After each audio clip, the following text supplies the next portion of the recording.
Bom, pessoal, boa noite, né?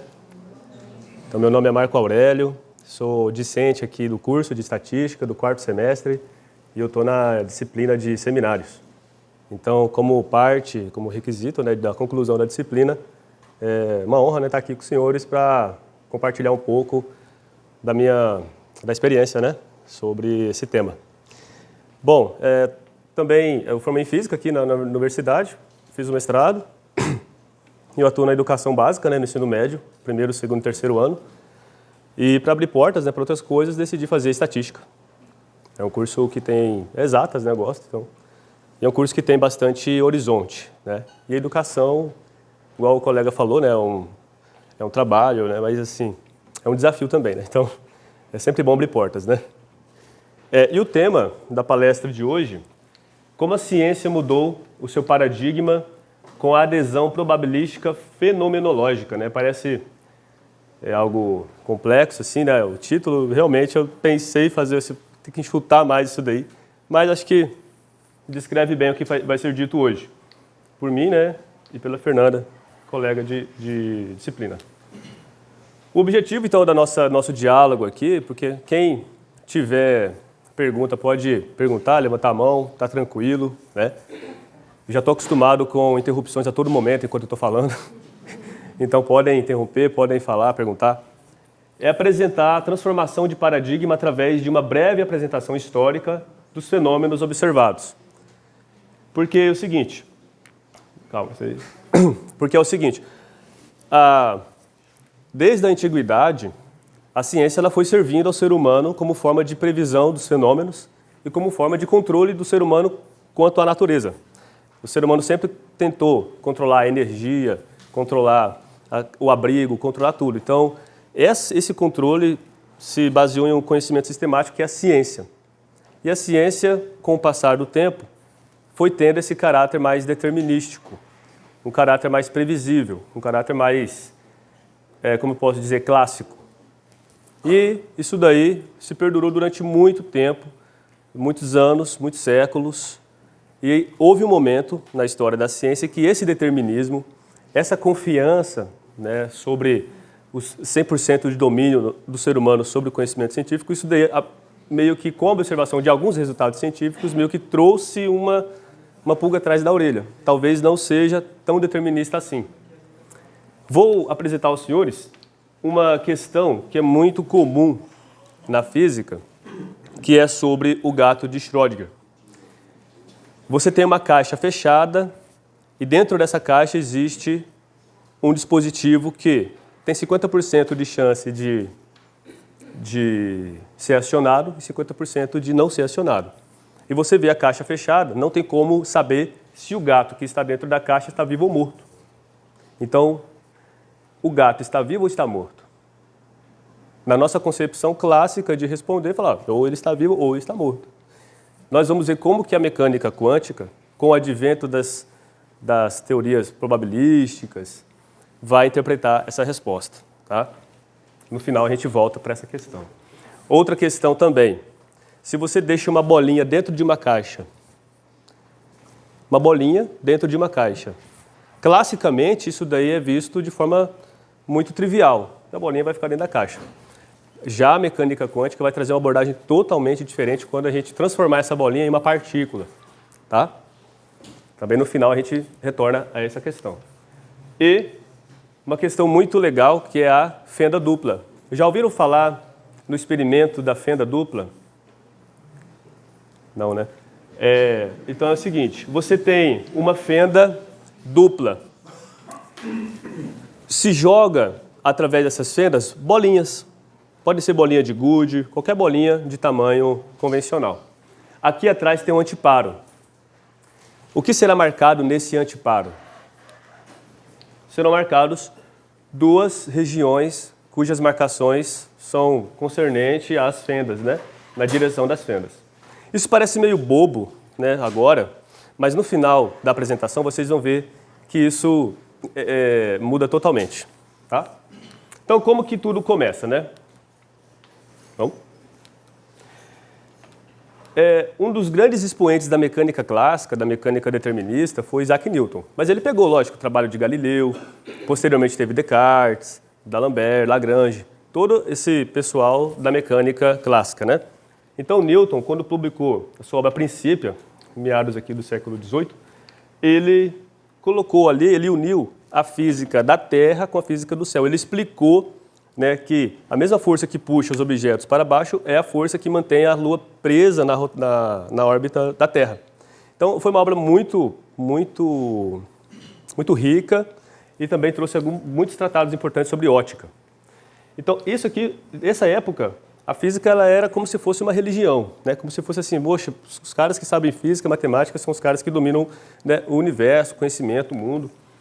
E tanto é que a física da época de Newton explicava muita coisa, desde os movimentos astronômicos até coisas do cotidiano mesmo, fenômenos do cotidiano. Beleza. Essas são algumas das equações, né, da cinemática, bem bonito, né? E o mundo determinista ele possibilitou a criação de várias coisas, muita tecnologia, desde a parte da eletricidade, da mecânica, da aviação, da comunicação. Então, possibilitou muitas coisas, até o ponto de que, no final do século XIX, Lord Kelvin afirmou que a física é um céu azul, calmo e tranquilo, onde tudo, né, já estava dominado, digamos assim, mas haviam duas pequenas nuvens no horizonte. Tinham dois pequenos resultados que o pessoal ficava assim, não conseguimos explicar isso ainda, né? Quais eram essas duas nuvens que Lord Kelvin havia comentado? A primeira é sobre o experimento negativo de Michelson Morley. Michaelson Morley, na verdade. Eles queriam provar a existência do éter, né? Porque até então acreditava-se na existência de uma quinta substância elementar na estrutura da matéria, né? Então você tem a terra, água, fogo, ar, teria o éter. E até então o éter nunca havia sido descoberto. E aí eles pensaram no seguinte, na época já tinha essa possibilidade. Vamos fazer um experimento baseado na interferência da luz, que, levando em consideração o movimento da Terra, se nós rotacionarmos esse experimento, o éter vai interagir com a luz e vai diferenciar ali as franjas de interferência no antiparo. Mas eles não observaram isso. O experimento, que queria provar a existência do éter, não provou. Eles não tinham ainda estudado os princípios da relatividade, que ainda não existia. Então, esse daqui não era muito bem explicado. Isso depois vai resultar num braço da física chamado relatividade. E esse outro resultado é a radiação do corpo negro. O que é a radiação do corpo negro? Você tem um corpo que absorve em todos os comprimentos de onda de radiação. A teoria clássica ondulatória da luz previa que, a uma determinada temperatura ambiente, um corpo deveria emitir uma radiação que iria esfumaçar quem estivesse perto. Mas não é isso que é observado. Você acende um palito de fósforo e a radiação que sai de lá não te torna pó. Mas a teoria ondulatória não conseguia casar o quê? A radiação que um corpo emitia com a sua temperatura, né? Porque se você esquentar um objeto, ele vai esquentar, uma hora ele brilha. Existe uma relação entre a temperatura daquele objeto com a radiação que ele emite. E, na época, eles não conseguiam fazer isso com a teoria ondulatória de radiação contínua da luz, da energia. E esse braço aqui vai culminar na mecânica quântica. Então, nós vamos aprofundar um pouco nessa parte aqui. Pessoal, se alguém tiver dúvida, por favor, tá? Vocês não são da área da física, então, não sei. Né? Então, assim, Planck, ele que vai estabelecer o quê? Para resolver esse problema da radiação do corpo negro. Fala corpo negro, mas não tem a ver com a cor do corpo, tá? Fala corpo negro por conta de que qualquer objeto que você enxergar, a cor que você enxerga desse objeto é a cor que ele reflete. Então, a luz branca que vem da lâmpada, ao atingir, por exemplo, essa mesa marrom, a luz branca ela é composta por azul, verde, amarelo. Então, o objeto que ele vai absorver, mas ele vai refletir apenas o marrom. O corpo negro é aquele que ele não reflete nenhuma cor, ele absorve toda a cor. Por isso que ele é tipo negro, né? Porque você não vê cor nele sendo refletida, ele absorve tudo. Por conta dessa característica ele é chamado de corpo negro, né?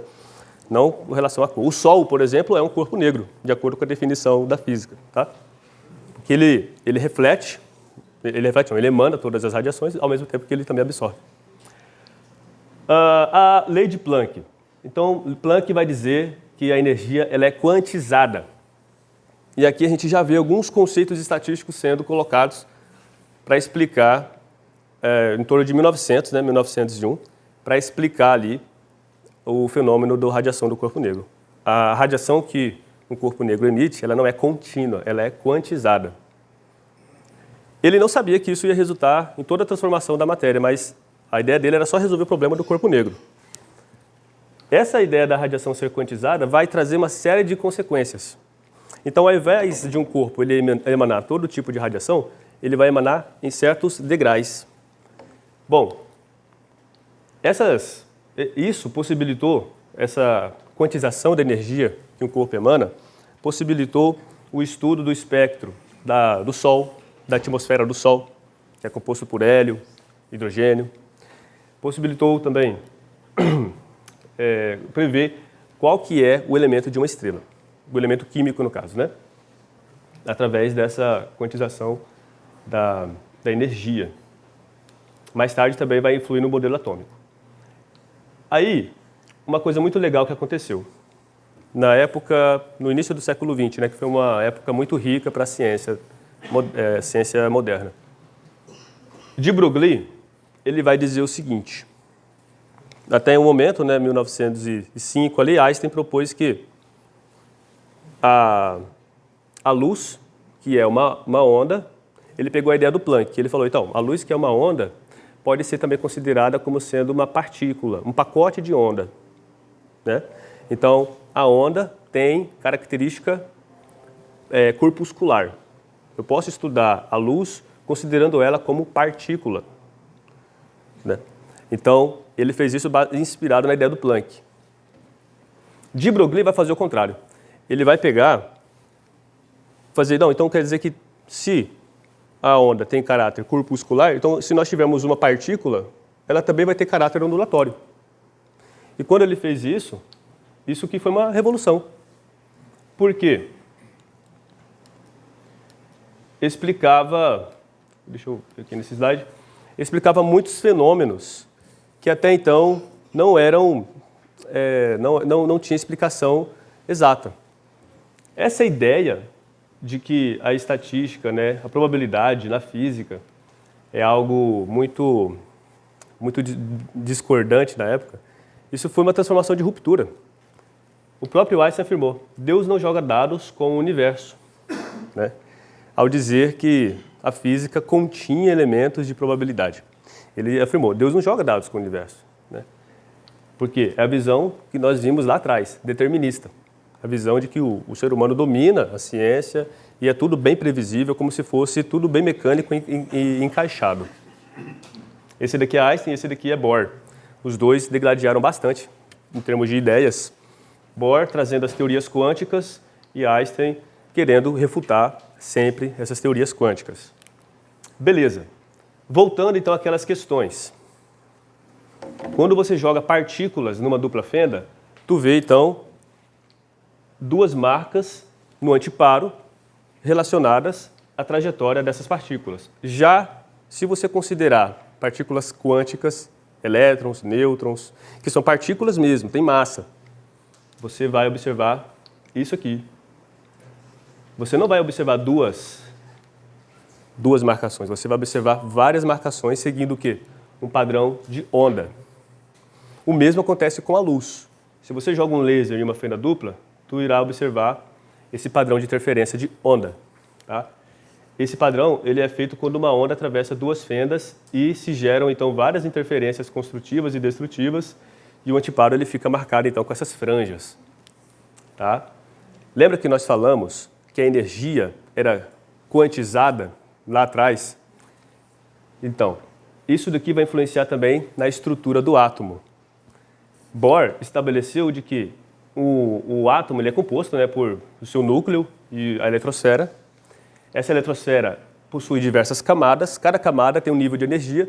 Quanto maior for, quanto mais distante for essa camada, quer dizer que ela tem mais energia. E o elétron, você não consegue prever qual que vai ser o próximo movimento dele.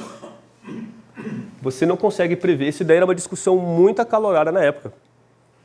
Eu não consigo prever qual que vai ser, porque o elétron que está aqui, ele pode pular para cá, ele pode pular para cá, ele pode pular para cá, e cada salto que ele dá, chamado salto quântico, vai emanar uma radiação. Isso é imprevisível. Não tem uma equação, não tem algo que vai falar, o elétron daqui 3 segundos vai pular daqui para cá. Não tem. É algo aleatório. Então aqui já começa a entrar mais conceitos estatísticos. Aleatoriedade dentro do modelo da matéria. Porque até então se acreditava de que o átomo ele tinha seus níveis certinhos, igual está mostrado aqui, os elétrons orbitando, né, bem bonitinho, igual um sistema planetário. Mas não é assim. Depois, o modelo atual se descobre que existe o elétron ele não ocupa órbitas, ele ocupa uma nuvem, chamada nuvem de probabilidade. O elétron, a interpretação quântica é de que o elétron está ocupando toda a região em volta do núcleo e você não sabe qual região é, mas ao mesmo tempo são todas as regiões. Isso daí vai ficar claro com o gato de Schrödinger no final. Tá? Me avisa aí, professora, se estiver no tempo aí. Bom, eu acho que esse daqui vai ser o que mais está relacionado com o conceito estatístico na mecânica, na física. O princípio da incerteza.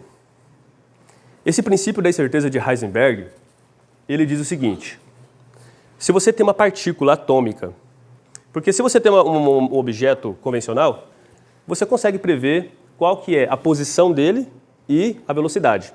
São duas grandezas que você consegue mensurar com exatidão de um objeto clássico. Mas de um objeto quântico você não consegue. Se for uma partícula, você não consegue. Isso daí é uma desigualdade fundamental da natureza.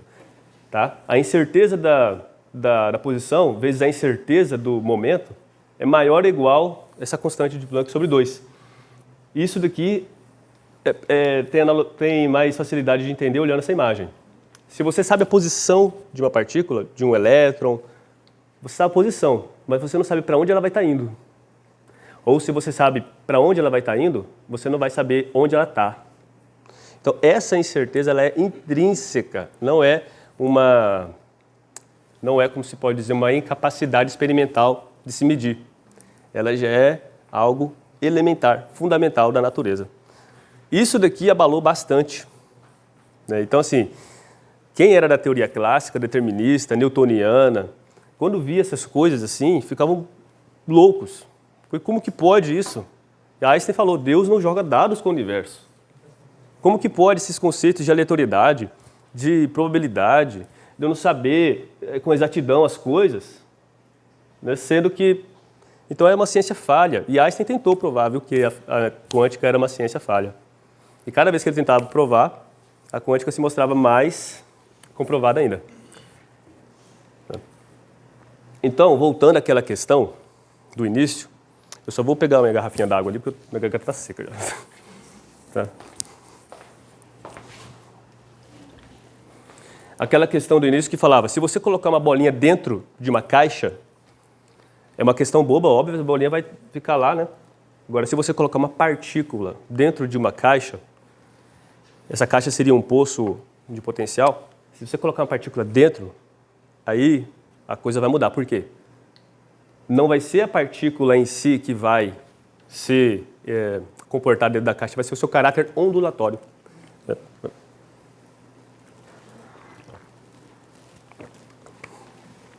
Então a gente falou que toda partícula tem uma onda associada. Todo corpo, na verdade, tem uma onda associada. Mas os comprimentos de ondas maiores, né, que dá de observar fenomenologicamente, são com as partículas bem pequenininhas. Então aqui, ó, a partícula dentro de uma caixa, na verdade, você tem uma onda confinada. Quando você tem uma onda confinada, ela vai ser descrita, o comportamento dela, pela equação de Schrödinger, que é a equação de onda. Então você tem uma equação de onda, você tem que olhar para a partícula como se fosse uma onda para você entender como que ela se comporta dentro de uma caixa, por exemplo.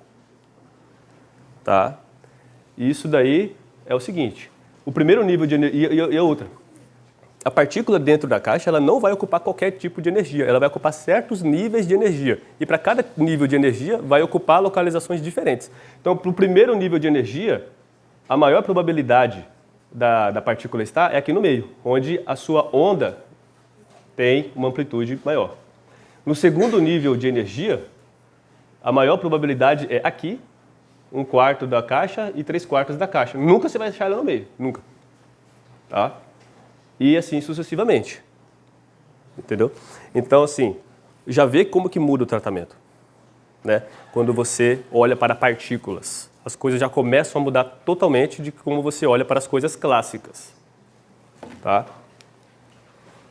De novo, né? Na questão do começo. O gato dentro da caixa está vivo ou está morto? Na mecânica quântica, enquanto você não sabe a resposta, se considera o gato vivo e morto ao mesmo tempo. O gato está vivo e está morto. Entendeu? Isso daqui se assemelha com vetor, né? Se você tem uma base XY, vamos supor, vou colocar aqui. E você tem um vetor V aqui, né? Vou chamar aqui vetor psi. Esse vetor psi, ele tem uma componente em x, né, o psi de x, e ele tem o psi de y, né? Então, esse vetor, ele tem as duas componentes ao mesmo tempo. Por isso que em quântica você associa cada estado possível a um vetor em uma base. E se diz então que o gato está na superposição desses estados, né? Aqui ele está vivo e aqui ele está morto. Então o gato está aqui, ó, nessa superposição. Então, a quântica já vai bugar muito a cabeça. Tipo, o próprio Bohr falou, se você estuda quântica e não ficou confuso, quer dizer que você não entendeu, né? Então, é desse jeito. Tá? Olha, essa matéria na faculdade é zica. Tá? Bom, então partindo para o fim, quais são as aplicações, então, práticas que toda esse aparato teórico, estatístico, probabilístico, traz hoje em dia para os estudos da ciência, né? Agora fazendo um pouco de relação com a área mais atual, mais prática. Então, a física estatística. Existe uma área da física chamada física estatística, ou mecânica estatística, que lida com o quê? O principal objetivo é esclarecer as propriedades da matéria sobre conjuntos, em termos de leis físicas que regem o movimento atômico. Então, note, leis físicas que regem o movimento atômico está relacionado com o quê? Com o que a gente viu lá atrás, sobre considerar as incertezas, considerar a aleatoriedade, considerar o caráter ondulatório das partículas. Quando você junta isso considerando isso em estatística, em conjunto, você tem uma mecânica estatística. Você está estudando vários corpos assim, partículas, como se fosse um corpo só. Então, tem muito conceito de média, probabilidade, desvio padrão, variância, para você estudar aquilo que tu não está vendo com o olho, mas existe. Explicar a termodinâmica em termos da estatística, mecânica clássica e mecânica quântica, né? Então, quando você tem a termodinâmica, o que é a termodinâmica? Transformação de energia em trabalho. Basicamente é isso. Você tem um gás, aquece esse gás vai dilatar, vai esquentar, ele vai aumentar a sua energia interna e vai fazer um trabalho. Como que a gente estuda isso, né, de forma a olhar para cada corpo? Não tem como você olhar para cada corpinho desse aqui, porque é um movimento muito aleatório, o cara está indo para um lado. Então você tem que usar a estatística para entender o comportamento do gás como um corpo todo. Tá? E aí você vai usar conhecimentos da mecânica quântica, da mecânica clássica e da estatística. Entende? Computação quântica.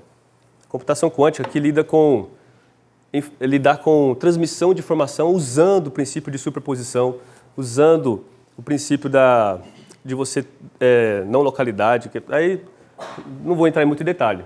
Até porque essa também não é uma área que eu me adentrei muito durante os estudos, né?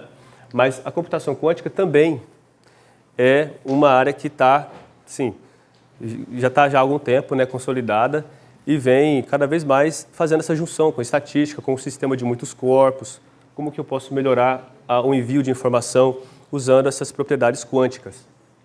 o estudo da matéria, cristais, grafeno, né? Você quer desenvolver materiais novos, quer olhar para esse material de uma forma mais microscópica, usa estatística para poder descrever esses materiais. Fabricação de novos materiais. Sistemas biológicos, né? Sistemas moleculares, neurociência. Então, quando você vai estudar o cérebro, tem lá muitos neurônios, você vai estudar uma célula, tudo ali tem várias células, vários elementos, vários corpos, você usa tratamento estatístico para poder, junto com a mecânica quântica, os conceitos, né, para poder fazer um modelo daquilo que está sendo observado, né? Um método muito usado na física é o método de Monte Carlo. Não sei se aqui estuda. Estuda Monte Carlo? Então, o método de Monte Carlo, né, que é descrever sistemas de muitos corpos, né, como que isso posso considerar como um corpo só, fazer simulação em cima disso, né? E uma frase muito legal, que é a seguinte: pesquisador de física e estatística, né, em biologia molecular, Daniel Zuckerman, e biocomputação também, diz o seguinte: esta não é uma afirmação de que entender a física e estatística implica uma compreensão da biologia celular. Mas eu afirmo que a biologia celular não pode ser entendida sem a física e estatística. Ou seja, a junção da física com a estatística permitiu a compreensão da biologia celular. Entendeu? Então, como que é o poder dessa junção da física com a estatística? Para quem gosta de ciência, né? Existe esse campo também, né? Então, o objetivo nosso aqui foi apresentar a transformação do paradigma através de uma breve apresentação histórica dos fenômenos observados. Assim, não aprofundei nos temas, né? Eu confesso que alguns temas da mecânica quântica são difíceis de explicar, até para quem é da área mesmo, mas tentamos fazer uma breve recapitulação histórica, entender como que a ciência ela muda de paradigma, não de forma linear, mas de uma forma que há muita contradição, muita disputa, muita descrença. É difícil mudar o paradigma científico, né? Se não me engano, é Thomas Kuhn que disse que a ciência evolui funeral após funeral. Então, toda aquela geração tem que morrer para poder estabelecer um novo paradigma, porque senão, né? É mais ou menos isso mesmo. Porque existia aquela velha mecânica, né, newtoniana ali, regente, que não, esse negócio de quântica aí não existe, não. Deus não joga dados com o universo. Einstein já dizia. Como que pode esses eventos aleatórios, uma desigualdade ser uma desigualdade elementar da natureza? Se fosse uma igualdade, sim, uma coisa é igual a outra. Agora, uma coisa é sempre maior que a outra. Isso, né, então, isso daí foi muito, muito debatido na época. Deixa eu ver se tem mais alguma coisa. Eu acho que não. Então, moçada, quem tiver moçada, né?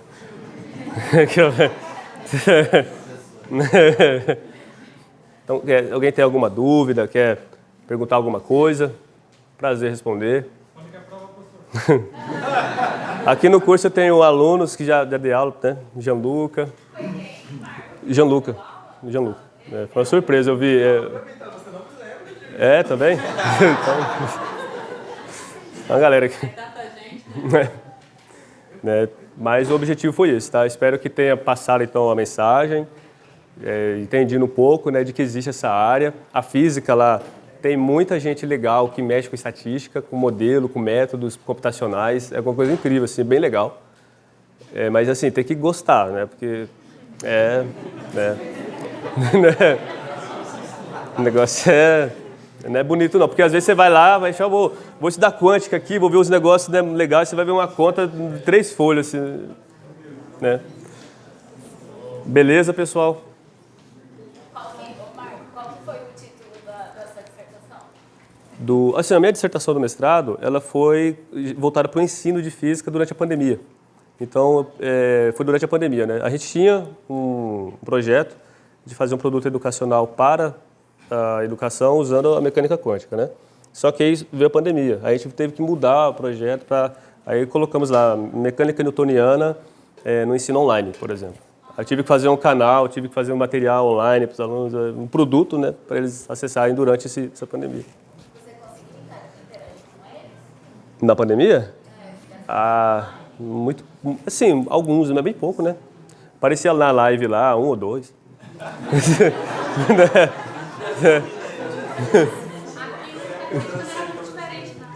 Aí você perguntava alguma coisa, né? Mas foi assim. Não foi fácil, né? Pra quem teve que fazer pesquisa e defender, né? E dar aula também ao mesmo tempo, né? Então. Não foi. Mas vencemos, né? Estamos aqui. Beleza, moçada? Então.